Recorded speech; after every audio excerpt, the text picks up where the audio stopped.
Science achievers, कैसे हैं आप सभी। आई होप दोस्तों आप बहुत अच्छे होंगे और बहुत मन लगाकर अपनी तैयारी कर रहे होंगे।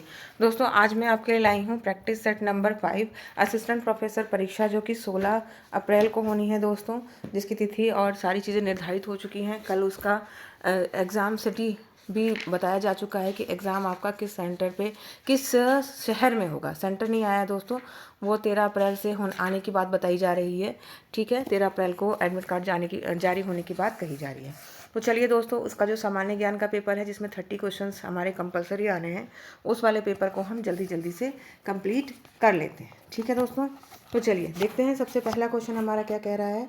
इस पेपर में दोस्तों मैं ऑप्शंस नहीं पढ़ूंगी, सीधे आपको डायरेक्ट ऑप्शंस आंसर बता दूंगी, ताकि कम समय में हम ज़्यादा कर सकें, क्योंकि अभी हमें कई सारे प्रैक्टिस सेट अभी करने हैं और हमारे पास समय जो है अब कम है। ठीक है, तो चलिए, साहित्यिक चोरी का पता लगाने के लिए प्रयोग में लाए जाने वाले सॉफ्टवेयर की पहचान कीजिए। मेंडले, टर्टनेट, कंपाइलर या ऑथेंटिकेट। तो क्या हो जाएगा इसका राइट आंसर। इसका राइट आंसर हो जाएगा दोस्तों ऑप्शन नंबर बी, यानी कि टर्निटिन और ऑथेंटिकेट। ये हमारे दोनों सही उत्तर हो जाएंगे। ठीक है, अगला देखते हैं। CBOD का फुल फॉर्म क्या है। तो इसका फुल फॉर्म है दोस्तों option number C, carbonaceous bionics biochemical oxygen demand. ठीक है, तीसरा क्वेश्चन है, शिक्षण के दौरान शिक्षार्थियों की अधिकतम सहभागिता किसके द्वारा संभव है। व्याख्यान, आगमनात्मक, निदर्शन या पाठ्यपुस्तक विधि। तो आंसर हो जाएगा आपका ऑप्शन नंबर बी, निदर्शन विधि के द्वारा। ठीक है, अगला क्वेश्चन है क्वेश्चन नंबर 4, निम्नलिखित में से किस प्रकार के अनुसंधान में सारांशों, निष्कर्षों एवं अन्य स्थितियों के सामान्यकृत नहीं किया जाता। तो आपका आंसर हो जाएगा ऑप्शन नंबर ए, ऐतिहासिक अनुसंधान। अगला प्रश्न है, प्रतिचयन के निम्नलिखित प्रकारों में से किसको विवेक सम्मत प्रतिचयन के रूप में जाना जाता है। तो आपका ऑप्शन हो जाएगा ऑप्शन नंबर डी, संप्रयोजनात्मक प्रतिचयन। अगला क्वेश्चन है, समष्टि सूचना पैरामीटर है, जबकि संगत सैंपल सूचना को क्या कहा जाता है। तो छठे के लिए आपका क्या आंसर हो जाएगा दोस्तों। आपका आंसर हो जाएगा ऑप्शन नंबर डी, यानी कि सांख्यिकी। ठीक है, चलिए आगे देखते हैं। 7वां प्रश्न, निम्नलिखित में से कौन से प्रदूषक अम्लीय वर्षा के लिए का कारण है। ठीक है, आपको ये बताना है।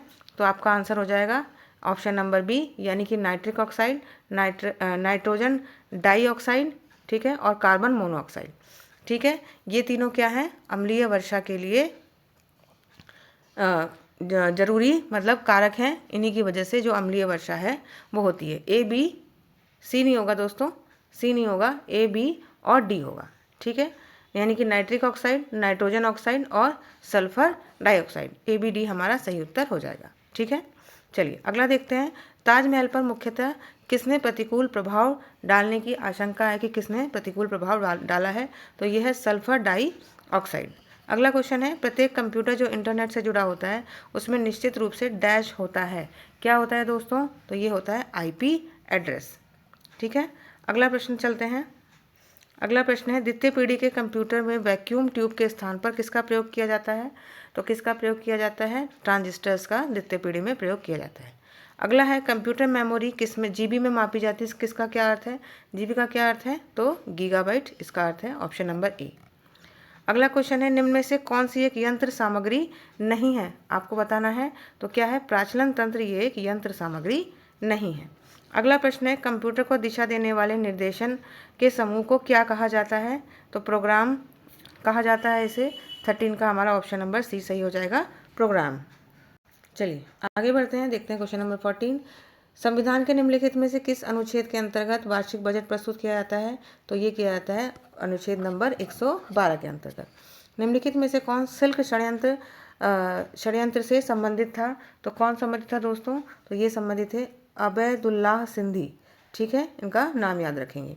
अगला है, निम्नलिखित में से कौन सौर मंडल का दूसरा सबसे बड़ा ग्रह है। दूसरा पूछ रहा है दोस्तों, तो दूसरा सबसे बड़ा ग्रह कौन है। तो ये हो जाएगा आपका शनि, और पहला कौन है, बृहस्पति। किसान क्रेडिट कार्ड योजना कब शुरू की गई थी। तो किसान क्रेडिट कार्ड योजना शुरू की गई थी 1998 में। अगला क्वेश्चन है, वर्ष 2015 से पूर्व योजना आयोग तथा राज्य सरकारों के बीच समन्वयकर्ता का कार्य निम्नलिखित में से कौन करता है। ठीक है, कौन करता है, तो आपको बताना है। तो ये राष्ट्रीय विकास परिषद, ऑप्शन नंबर सी आपका सही उत्तर हो जाएगा। अगला क्वेश्चन है क्वेश्चन नंबर 19, कौन अतिवादी नहीं था। ठीक है, तो ऐसा देख लेंगे, लाल, बाल, पाल, ये तीनों थे, यानी कि सुरेंद्र नाथ बनर्जी जो थे वो अतिवादी नहीं थे। ठीक है, 20वां क्वेश्चन है, कौन सही सुमेलित नहीं है आपको बताना है। क्राफ्ट संग्रहालय लखनऊ सही है, ग्रास संग्रहालय वाराणसी, बताइए क्या ये क्वेश्चन सही है? नहीं, ये गलत है, ये वाराणसी में नहीं है। राजकीय पुरातत्व संग्रहालय कन्नौज और टिकट संग्रहालय सहारनपुर, ये बिल्कुल सही है। ये ग्लास संग्रहालय कहाँ पे है? तो ये फिरोजाबाद में है। ठीक है, फिरोजाबाद, इसको भी आप नोट कर लेंगे।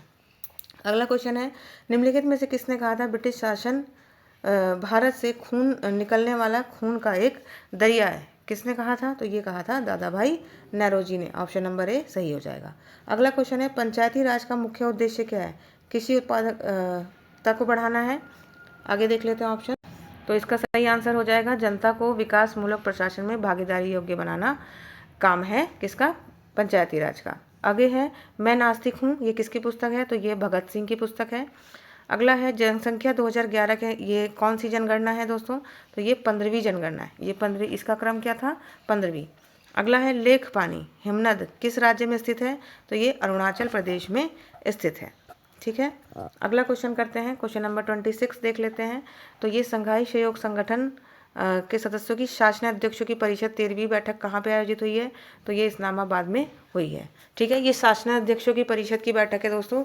शिखर सम्मेलन अलग है। ठीक है, शिखर सम्मेलन इसका अलग है, और ये शासनाध्यक्षों की बैठक है जो कहाँ पे हुई है? इस्लामाबाद में हुई है। अगला देख लेते हैं, 9वें आईसीसी पुरुष T20 विश्व कप में भारत ने फाइनल मुकाबले में किसे हराकर दूसरा T20 पुरस्कार जीता था? तो किसे हराया था? दक्षिण अफ्रीका को हराया था। ठीक है, भारत का पहला डार्क स्काई पार्क किसे घोषित किया गया है दोस्तों? तो ये घोषित किया गया है पेंच अभयारण्य को। ठीक है, पेंच अभयारण्य। और पेंच अभयारण्य कहाँ है दोस्तों? तो ये कहाँ पे है?